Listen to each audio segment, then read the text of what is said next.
Hello, how are you? You are doing well.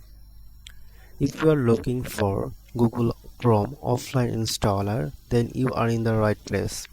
Okay, I will give the link in my video description. You can download the offline installer by clicking that link. You will find the link in my video description. Okay, here is my blog site and here is the download link.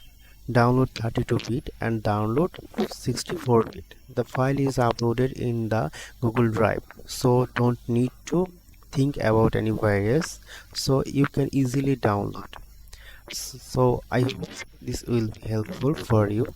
Thank you very much. Subscribe, like or share my channel. I will make more video in my channel for my channel. Okay, thank you very much.